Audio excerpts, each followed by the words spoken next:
What I'm about to tell you, I did at 19 with just $18,000, so you could do it too. My name's Kevin, and yes, this is an Oregon Trail t-shirt. Today, I'm gonna talk to you about how winter is coming, and you should take the riches for yourself.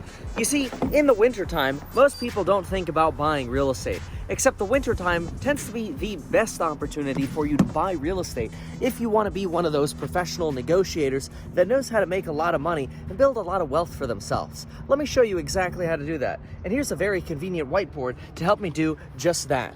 89% of home buyers in any marketplace around the country, or probably the world for that matter, are regular home buyers that don't understand anything about real estate. They walk into a home and they go, ooh, nice carpet, nice paint, looks good for me. Whereas most sophisticated buyers who make money, well, they're not in that 89%. That is, you've got this group of flippers and seminar goers that make up the other 9% down below. And you might be thinking, wait a minute, that doesn't add up to 100%. That's because I'm not done yet. But we're going to need to find a whiteboard marker first. Anyway, you got this other 9%. They walk into a stinky, smelly opportunity, and what do they see? They see money. Well, this winter is going to be another golden land of hope for making a lot of money. I'm going to explain exactly why in just a moment, why this winter specifically is going to be very different. But I need to find myself a whiteboard marker, because I got to show you where you fit in. This is a little bit challenging since I need a third arm. See, you got the average everyday clueless home buyer that fits in here at 89%. By the way, yeah, this is for single family dwellings, also known as houses. You want to start looking at multifamily, you want to play with the big boys? Well, forget about it. Your unsophisticated competition is down at like 10%. You're competing against 90% sophisticated people. They don't care if the carpet's stinky. You want to make money this winter, consider the single family, and I'll explain why. But first, we need to understand where we fit in. So we've got the home buyer that pays premium for real estate. They make up that 89% group. They'll pay top dollar. They set what are known as market values. Then we got the flippers, then the seminar goers. These are the people that go to one of those free learn how to make money using other people's money in real estate seminars. Yeah, those people. They belong down here at the 9%. That's also kind of where your wholesalers are. And these are the people that kind of try to make a living out of finding good deals. But it's difficult to make a living out of finding good deals when you already have a living and you're really just looking for a small side hustle, like sitting at an abandoned park wondering why I couldn't have chosen a better location. But let's go ahead and fill this chart out. So if we want to fill in the other 2% here, well, it obviously goes right here. I don't know if you could tell that gap sort of in the line that conveniently was missing. But anyway, this 2% here, this is you, and this is what's called a RPO, or a rental property owner. And see, the beautiful thing about this chart is there are probably only 2% of yous out there. And the nice thing is, you will always pay less than the home buyers by usually a pretty fat margin, because the home buyers sit up here. You'll almost always pay less than them, because you don't care about stinky carpet or stinky cosmetics and new appliances, countertops, light fixtures, and plumbing fixtures. Nobody cares. That stuff's stupid. It's easy. It's cheap.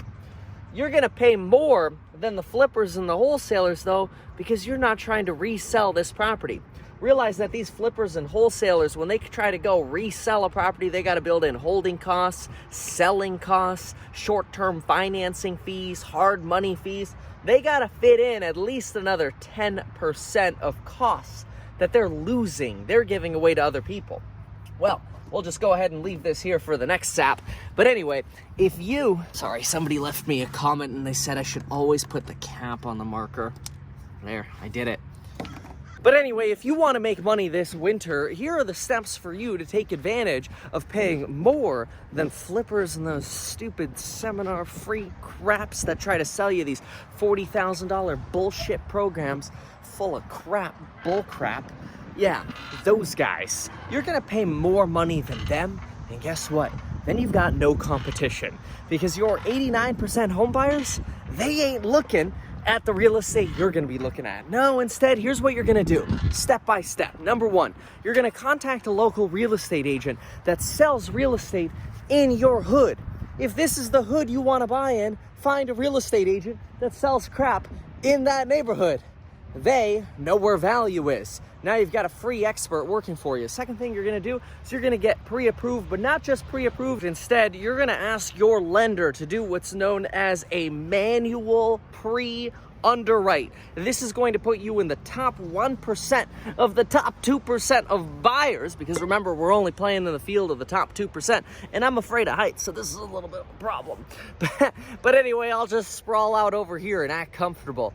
You're gonna ask to get your loan pre-underwritten. Almost nobody does that, but it makes your offers stand out. So you can not only pay more than those cash flippers, but you're gonna have a big highlighter through your name as somebody who's competing with anybody else in this potential bracket, or stupid investors who just don't know what they're doing and they're trying to potentially overpay for a property. You don't want to overpay, so you'd rather have a highlighter through your name than overpay. By the way, in case you haven't already figured it out, yeah, I've got links in the description for my real estate investing course, but you can take a lot of the information from this video and go have at it. If you want over 360 lectures, over 50 hours of content on the detailed step-by-step on how to do this, check out those links down below. And realize too, you could join me in our private live streams. Like I've got 2 coming up today, helping you answer your questions and analyze your deals. But let's figure out how to get down from this and get to the third step. After you've gotten your loan pre-underwritten, you want to start making offers on properties that hit the market. Here we go. This is the winter part.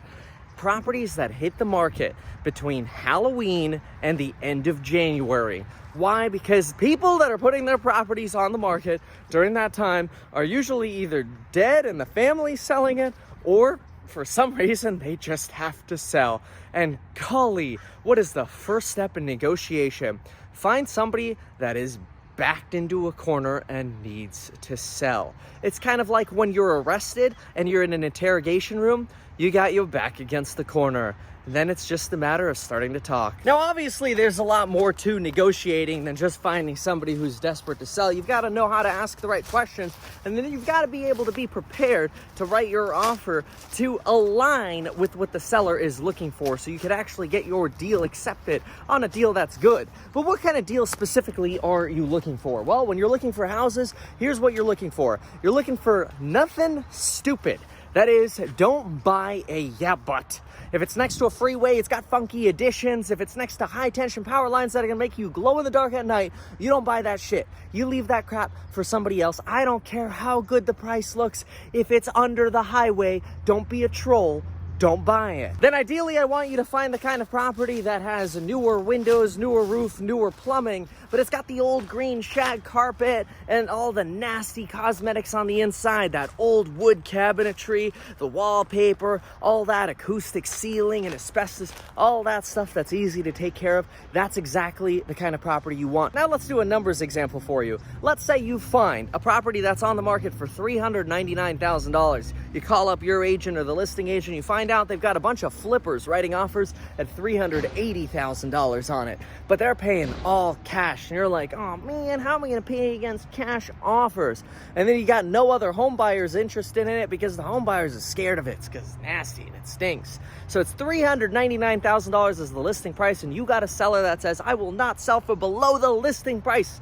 But all the cash buyers are at $380 because they're trying to flip it. They know there's money in the deal. Keep in mind, when you got competing offers, especially from cash buyers, that's a big signal to you that you're looking at a good deal. So I don't want to hear this crap, oh my gosh, I have to compete against other cash buyers. It's a good sign. And all you're going to do is you're going to pay a little bit more than them. Because here's what you're going to do. You're going to pay that $399,000. You're going to get your offer accepted because it's pre-underwritten, and you're buying a median property. And that's usually a 3-bedroom, 2-bath, single-family style home around 1,500 square feet. Now you're going to look at the comps, and you're going to see the same thing all those cash buyers are seeing. You're going to look at the comps and go, wow, there's a property that sold for $500, $505, and $510. Geez, I wonder what this place is worth move-in ready. Probably $5 to $510. It ain't freaking brain surgery. Last thing you want to do is you want to make sure the money you spend on this property is no more than half of what the total difference is between what you're paying and what the end market value is. For example, end market value $505 and you're paying $399, you do not want to spend a dime more than $53,000 renovating it. Because if you spend $53,000, you should at least want that $53,000 of equity. Although that's not even that great. Best case scenario, you spend $30,000 and you make about $60,000 to $70,000 in equity. That 2-to-1 ratio is the magic ratio. So minimum 1-to-1. You spend 50, you got 50 in equity. Best case scenario, you spend 50 and you make 100. Or you spend 30 and you make 60.